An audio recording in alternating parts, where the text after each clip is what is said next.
तो गाइज आज हम पढ़ेंगे Kirchhoff's current law. With in 3 minutes आपको कवर करवाता हूँ और समझ भी आ जाएगा। ठीक है, बहुत सिंपल है। किरचॉफ्स अपने करंट लॉ में केसीएल में वो बोलता है, फर्ज कर लो एक वायर के अंदर करंट चल रही थी। ये एक वायर है जिसमें करंट चल रही है। ठीक है, अंदर करंट है, वायर के अंदर जा रही है आगे करंट।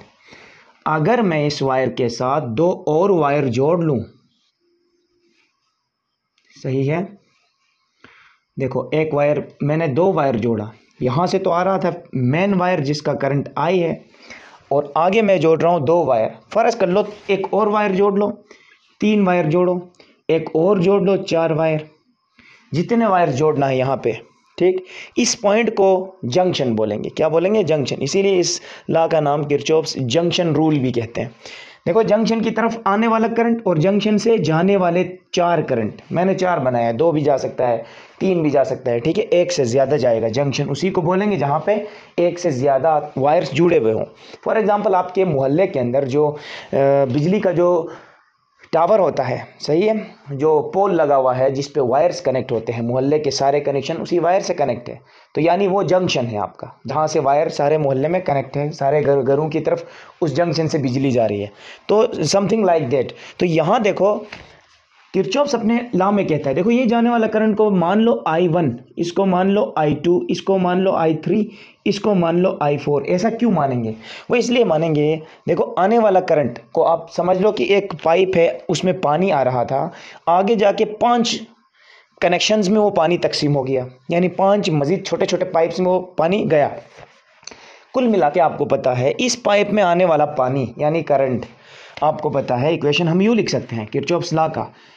ये ट्रिक आपको मैं बताना चाह रहा था कि आने वाले करंट को आप समझो पानी है, तो इसको आई बोलोगे, तो ये जो आई है वो बराबर होगा टोटल जितने पाइप्स में उसको तकसीम किया गया है। इस आने वाले पानी को कितने पाइप्स में? 1 2 3 4 कनेक्शंस में तकसीम किया, तो सारे कनेक्शनों का पानी जब आप मिलाओगे तो आने वाला पानी के बराबर आएगा। आई समझ बात? तो जैसे मैं करूं I1 plus I2 plus I3 plus I4, ये था किरचॉफ्स का करंट लॉ, उसकी इक्वेशन और ये उसकी डायग्राम। और अगर आप डिफिनीशन लिखना चाहते हो, मैं आपको बताऊंगा ये चीज़, एक और स्टेप अगर आप आगे जाना चाहते हो जो आपके बुक में आएगी इक्वेशन, तो एक काम कर लो, कुल मिला के देखो सारे पानी को 1 2 3 4 सब करंट्स को मिलाया आपने, तो आई के बराबर आया। तो इन सारे करंट्स को इक्वेशन के इस तरफ शिफ्ट कर दो। I1 प्लस में है तो माइनस I1 होगा, और I2 आपके पास अगर प्लस में है तो माइनस I2 होगा, माइनस I3 होगा, इस तरफ शिफ्ट होकर के माइनस I4 होगा। इस तो ऐसे, तो इज इक्वल टू यहाँ पे क्या बचा? 0। यानी इसको आप बोल सकते हो कि sum of currents in any circuit is equal to 0। किसी जंक्शन के ऊपर आने वाले करंट्स को पॉजिटिव मान लो, जाने वाले करंट्स को नेगेटिव मान लो। यहाँ से तो पता चलता है आपने टोटल क्या किया है, आने वाले पानी को, करंट को पानी मान लो, जाने वाले कितने कनेक्शंस थे? 4। सारे कनेक्शंस का पानी मिलाओगे आने वाले पानी के बराबर होगा। इसी तरह आने वाला करंट इन सारे करंट्स में तकसीम होकर डिस्ट्रीब्यूट होकर गया, I1 I2 I3 I4, यानी वायर के हिसाब से जाएगा। जो मोटी वायर है उसमें ज़्यादा जाएगा, यानी मोटी पाइप है तो ज़्यादा पानी उसमें जाएगा, एंड सो ऑन। फिर आपने क्या किया, इन तीनों को, चारों करंट्स को इस तरफ शिफ्ट किया इक्वेशन के, तो माइनस में आया। तो ये जो फाइनल इक्वेशन आई है ये है किरचॉफ्स करंट लॉ। डिफिनीशन कुछ यूँ होगी, ये अपने करंट लॉ में कहता है, देखो मैं यहां लिखता हूं, sum of currents coming towards junction, इस जंक्शन की तरफ आने वाले करंट्स, अगर 2 करंट होते तो मैं यहां I1 I2 इधर भी करता, लेकिन फिलहाल एक करंट है, coming towards junction and going away from junction, away from junction must be equal to 0। ये बात आपने बताया। सही है। सम ऑफ करंट्स, ये आई है तो कमिंग टुवर्ड्स जंक्शन है, ये अवे फ्रॉम जंक्शन, इन सब का सम क्या होना चाहिए? 0। ये था किरचॉफ्स करंट लॉ। मैं आपको लास्ट में एक क्वेश्चन आपसे पूछता हूँ, ये समझ आया? नोट करो।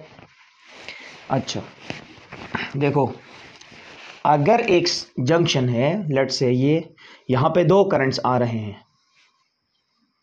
I1 I2, और इसमें से जा रहे हैं 3, I3 I4 I5। तो बताओ इसके लिए, इस सर्किट के लिए आप लोग मुझे बताओ कि किरचॉफ्स का करंट लॉ क्या होगा? तो वो होगा I1 आने वाले करंट्स, इस जंक्शन की तरफ आने वाला पानी, और यहाँ से डिस्ट्रीब्यूट होने वाला करंट, जाने वाला पानी, डिस्ट्रीब्यूट होने वाला पानी, ठीक है। तो वो होगा I1 plus I2 is equal to, जाहिर है, I3 plus I4 plus I5। इन तीनों को इधर शिफ्ट कर दो, I1 plus I2 minus I3 minus I4 minus I5 equal to 0। इस सर्किट के लिए ये वाली इक्वेशन होगी। आई समझ? तो आई होप कि आपको समझ आ गई होगी। प्यारे बच्चों, ये था आज का हमारा लेक्चर। उम्मीद है आपको समझ आया होगा। हमारी आने वाली जो वीडियो होगी वो होगी किरचॉफ्स वोल्टेज लॉ के ऊपर। तो किरचॉफ्स वोल्टेज लॉ थोड़ा सा लेंदी है। तो मैं ये नहीं कह रहा कि मुश्किल है, इजी है, लेंदी है, लेकिन मैं आपको एक ट्रिक और टेक्निक के थ्रू इसको क्लियर करवा दूंगा और आप कभी नहीं भूलोगे। तो वीडियो को लाइक करेंगे, दोस्तों में शेयर करेंगे जो फिजिक्स में इंटरेस्ट रखते हैं। बाय।